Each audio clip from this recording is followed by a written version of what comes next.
Berjumpa lagi dengan saya. Seperti janji saya sebelumnya, saya akan menjelaskan apa itu arti daripada lambang-lambang atau simbol-simbol kepribadian, yaitu PEAK atau PIK ya. Tapi sebelumnya saya akan mengulang sedikit tentang tipe-tipe suara agar yang terlambat atau belum menyimak sebelumnya bisa sedikit tahu apa yang akan saya jelaskan nanti. Jadi suara atau voice inflection atau nada suara itu dibagi menjadi dua. Yang pertama pasif dan asertif. Pasif itu artinya lemah ya, pasif itu lemah atau datar gitu ya. Jadi tidak keras gitu. Asertif itu tegas, ya tegas itu kuat berarti ya.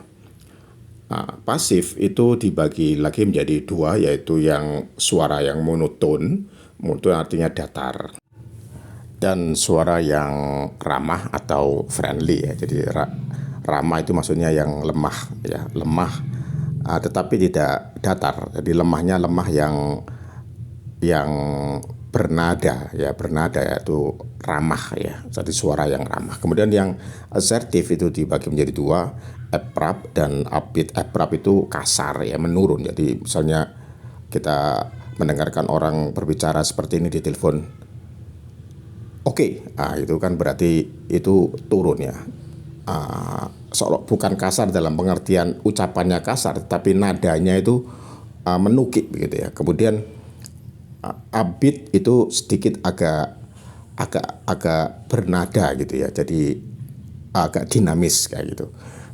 Kemudian gabungan antara pasif dan monoton ya, yang sebelah kiri ini ya. Pasif dan monoton ini disebut dengan atau tipe atau melahirkan tipe kepribadian P. Kemudian friendly, pasif dan friendly itu melahirkan karakter K atau kepribadian K. Kemudian asertif dan abrupt itu melahirkan karakter kepribadian A, dan asertif plus upbeat itu melahirkan kepribadian E. Nanti akan saya jelaskan apa itu P, apa itu K, dan apa itu A dan E dengan sifat-sifatnya. Nanti akan saya jelaskan di kemudian ya. Kemudian kembali lagi seperti janji saya, bagaimana sih suara yang pasif dan monoton? Itu suara datar ya. Misalnya contohnya kita mendengarkan di telepon orang yang kalau berbicara itu menggumam ya. Jadi tidak ada naik turunnya. Nah, ini yang disebut dengan suara yang datar, yang pasif datar. Nah, orang yang seperti ini dalam ilmu kepribadian kecenderungannya adalah orang yang memiliki kepribadian yang tertutup atau orang yang berkepribadian P ya. Kemudian selanjutnya pasif dan friendly.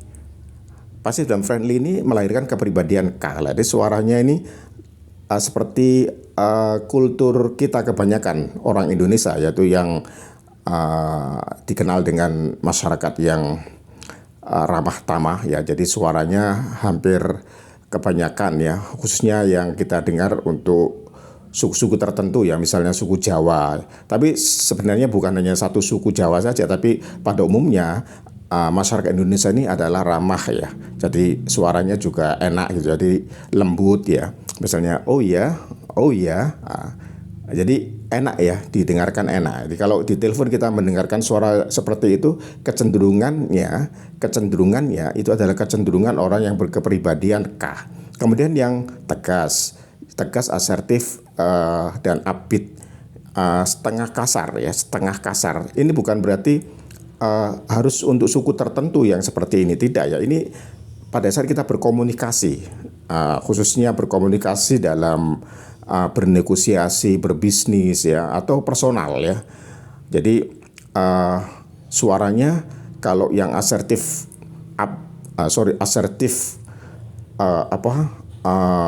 abrupt yang agak menukik ke bawah itu ya seperti yang tadi saya contohkan, yaitu menukik. Jadi apa gitu ya. Jadi apa? Oh, jadi bukan ada apa sih? Nggak ada. Jadi dia tidak menggunakan kata tambahan ada apa sih gitu, enggak, tapi ada apa itu? Nah, itu menukik. Nah, kemudian yang terakhir yaitu karakter E ya, yaitu yang dilahirkan dari suara tegas dan apit. Suaranya seperti seorang motivator ya. Seorang motivator. Ya semuanya kita harus sukses ya, kita harus sukses ya. Jadi suara yang tegas, keras tapi bernada. Lah ini E. Orang yang seperti ini biasanya sebagai seorang motivator ya. Biasanya seperti itu kecenderungannya. Nah, nanti akan saya jelaskan tentang PEAK dengan sifat-sifatnya.